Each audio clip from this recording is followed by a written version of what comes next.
अब हम एक्सरसाइज 7.3 से पहले जो उदाहरण नंबर 15 आता है उसको सॉल्व करने वाले हैं। तो इसको आपको जो है थोड़ा सा डीपली समझना पड़ेगा, तब जाकर ये आपके दिमाग के अंदर बहुत ही सटीक रूप से बैठेगा। तो यहाँ पर ये हमसे क्या कह रहा है कि ये जो ए बी सी और डी ये सारे एक चतुर्भुज के शीर्ष हैं, तो इस चतुर्भुज का क्षेत्रफल ज्ञात करो। तो यहाँ पर देखो, आपको इसको समझना कैसे है, इसके लिए हम एक डायग्राम बनाते हैं। चतुर्भुज कैसा है ये नहीं बता रखा है, तो आप कैसे भी बना सकते हो, ठीक है ना। चार भुजों से घिरी बंद आकृति एक चतुर्भुज का ही रूप होगी। तो यहाँ पर इसको ऐसे मान लेंगे अपन, ए, इसको बी, इसको सी, इसको डी। ए का वैल्यू माफ़ करिएगा, निर्देशांक जो है -5,7 है। फिर बी का है -4 -5, सी का है -1 -6 और डी का है 4,5। अब देखिए यहाँ पर इस चतुर्भुज का क्षेत्रफल निकालने का जो तरीका रहेगा वो क्या रहेगा। हालांकि हम जो चैप्टर पढ़ रहे हैं उसके अंदर सिर्फ एक त्रिभुज का क्षेत्रफल की बात कर रहा है, तो इसको निकालने का बहुत ही सिंपल सा तरीका है। हमारे पास में जो नॉलेज है वो त्रिभुज के क्षेत्रफल से रिलेटेड है। तो देखिए, अगर मैं एक विकर्ण को मिला दूँ किसी भी, तो यहाँ पर अगर अपन कोई भी एक विकर्ण को मिला देते हैं, चाहे वो आप AC को मिलाओ चाहे आप BD को मिला दो, तो भी जो ये चतुर्भुज है ये दो भागों में कन्वर्ट हो जाएगा।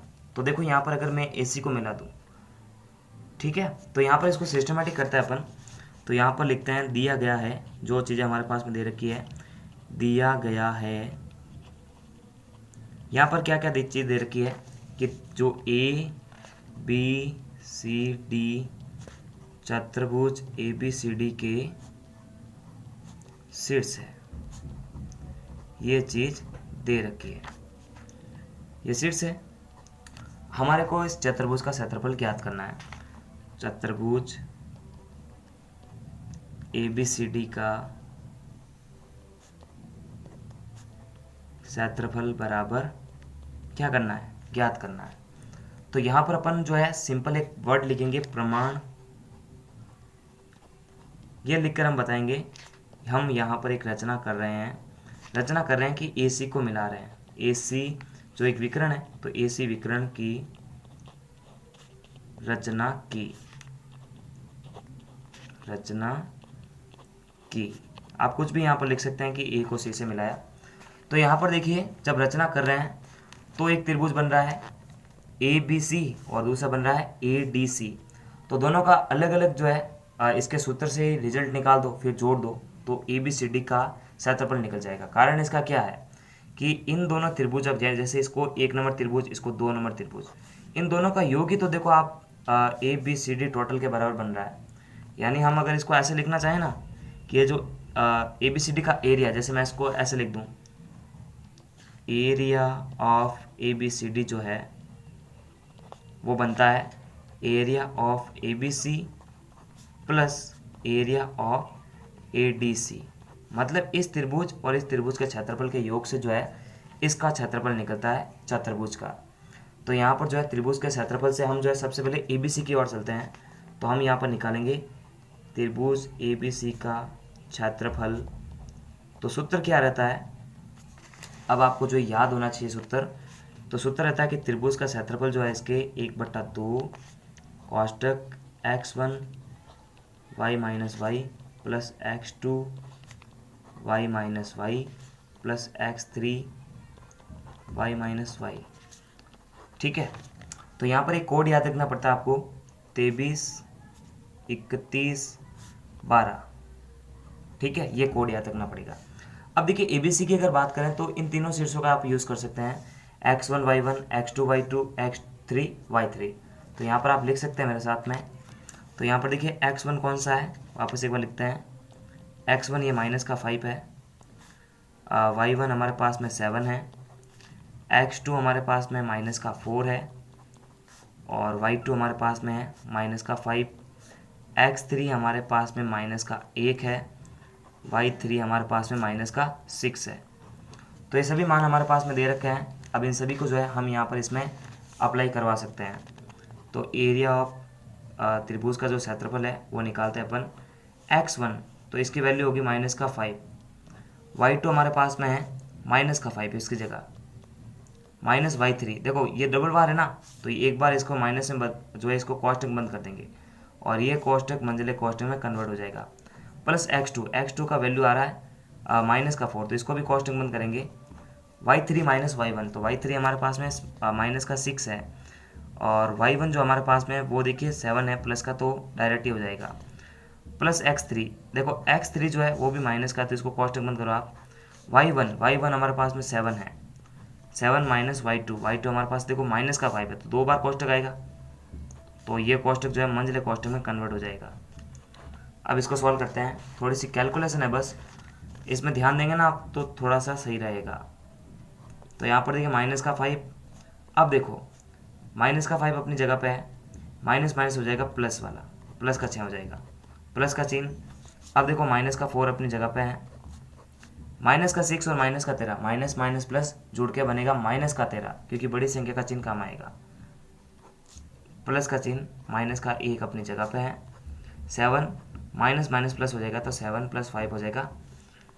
आगे बढ़ते हैं अब इसमें 1/2 माइनस का 5, अब देखो माइनस का 5 और प्लस का 6, प्लस माइनस माइनस बड़ी संख्या में छोटी संख्या घट जाएगी, तो 6 में से 5 चला जाएगा, बचेगा 1, वो भी प्लस का क्योंकि 6 बड़ा है, प्लस का चिन्ह। फिर देखो 4 चौक 52, क्योंकि देखो माइनस माइनस प्लस, तो 52 जो है यहाँ पर प्लस का रहने वाला है।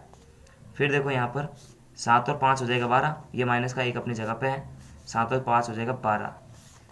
आगे बढ़ते हैं 1/2 माइनस का 5 1 के प्लस के 1 से इंटू होगा तो क्या बनेगा, माइनस का 5 बनेगा, प्लस का 52 है, माइनस का 1 12 से गुणा होकर बनेगा माइनस का 12, 1/2। अब देखो ये माइनस माइनस माइनस की वैल्यू को जोड़ दो आप, 52 अपनी जगह पे है, माइनस माइनस प्लस बड़ी संख्या का चिन्ह काम आएगा, 12 और 5 हो जाएंगे 17, तो माइनस का 17।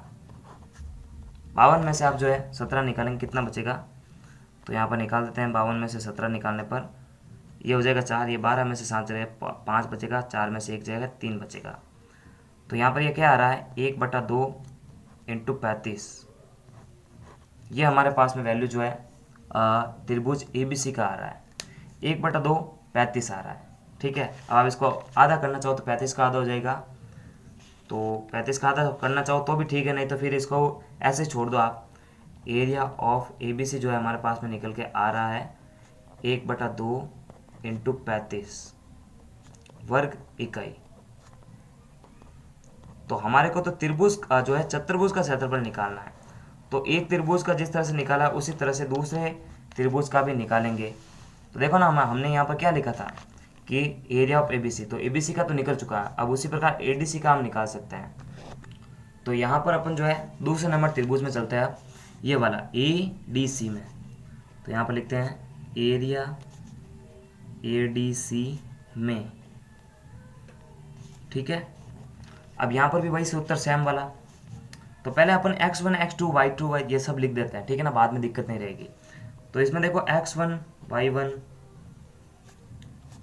x2 y2 x3 y3। देखो x1 कौन सा है, x1 ये रहा, y1 ये रहा, और x2 y2 x3 y3। तो यहाँ पर x1 हम लिखते हैं माइनस का 5, y1 हमारे पास में 7 है, x2 लिखते हैं 4 और फिर है 5।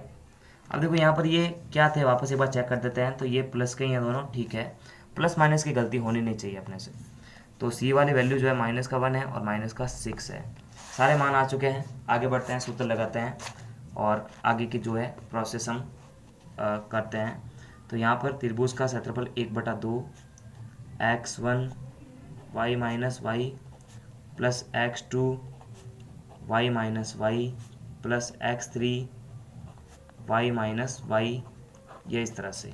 फिर कोड याद रखते हैं 23 31 12, ठीक है, 23 31 12 याद हो जाएगा आपको। तो यहाँ पर देखो 1/2 अपनी जगह पे है, x1 हमारे पास में माइनस का 5 है, y2 रहेगा 5 और y3 हमारे पास में देखो माइनस का 6 है, तो 2 बार चिन्ह आएगा, तो एक को कॉस्टिंग बंद कर दो आप, ये चिन्ह मंजिले कॉस्टिंग कन्वर्ट हो जाएगा। प्लस x2 का वैल्यू हो जाएगा 4, y3 हमारे पास में माइनस का 6 है, y1 हमारे पास में है प्लस का 7, तो ये हो जाएगा।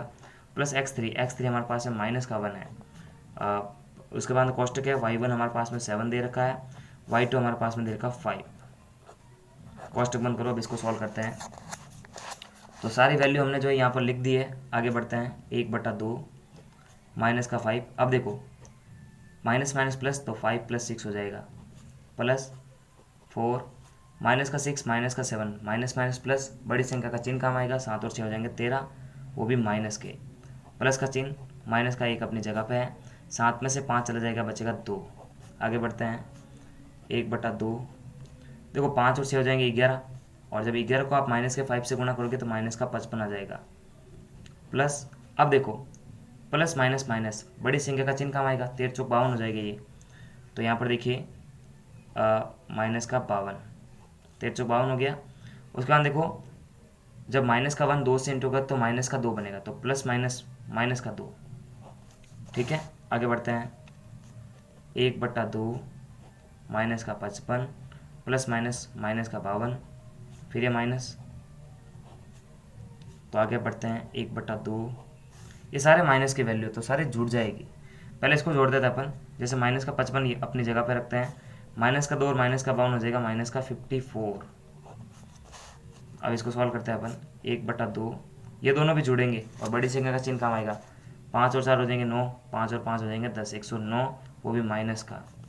अब देखिए यहाँ पर जो है हमारा रिजल्ट क्या आ रहा है, माइनस का 109/2। और आपको एक चीज़ पहले से सिखाई जा चुकी है कि क्षेत्रफल जो है किसी भी चीज़ का या चतुर्भुज या त्रिभुज का हमेशा पॉजिटिव आना चाहिए। तो इस प्लस माइनस के 109/2 को हम जो है प्लस का 1/9 मानेंगे, यानी 109/2 मानेंगे। तो ये माइनस का नहीं होगा, ये जो त्रिभुज एडीसी का क्षेत्रफल है ये प्लस की वर्ग इकाई होगी। तो यहाँ पर इसको हम चेंज कर देंगे 109/2 के अंदर, वर्ग इकाई। ठीक है, अब देखो हमने पहले से बता रखा है कि एबीसीडी जो चतुर्भुज है उसका क्षेत्रफल त्रिभुज एबीसी और एडीसी के योग से होता है। तो एबीसी का क्षेत्रफल कितना आया था, 35, 1/2 इंटू 35 ये आया था, और इसका आ रहा था 1/2 109। अब बहुत से स्टूडेंट क्या करते हैं कि यहाँ पर जो है नेगेटिव मान ले लेते हैं, तो नेगेटिव मान लेने से जो है इनका मान नहीं आएगा। तो आपको हमेशा ध्यान रखना है कि कभी भी आप एक चतुर्भुज के अंदर विकर्ण को बांट कर दोनों त्रिभुजों का क्षेत्रफल निकाल रहे हैं और किसी का माइनस आ रहा है तो उसको पॉजिटिव बदल दीजिए आप। अब उसको जो है इस व्यवस्था से जो है इसको सॉल्व कर दीजिए, तब जाकर हमारा रिजल्ट आने वाला है। तो यहाँ पर देखिए 1/2 तो कॉमन है, तो ये 35 + 109 दोनों का योग हो जाएगा 144। 144 में 2 का भाग दो आप, 2 7 14, 2 दूनी 4, तो 72 वर्ग इकाई जो है वो चतुर्भुज एबीसीडी का क्षेत्रफल है। तो यहाँ पर बस आपको गलती नहीं करनी है, कभी माइनस का मान है तो उसको प्लस में बदलो, क्योंकि क्षेत्रफल हमेशा जो है धनात्मक होता है, ऋणात्मक नहीं हो सकता। नमस्कार, थैंक्स फॉर वॉचिंग। और पूरे चैप्टर की जो प्लेलिस्ट की लिंक है आपको वीडियो के डिस्क्रिप्शन बॉक्स में देखने को मिलने वाली है। तब तक के लिए लाइक, सब्सक्राइब और शेयर करें।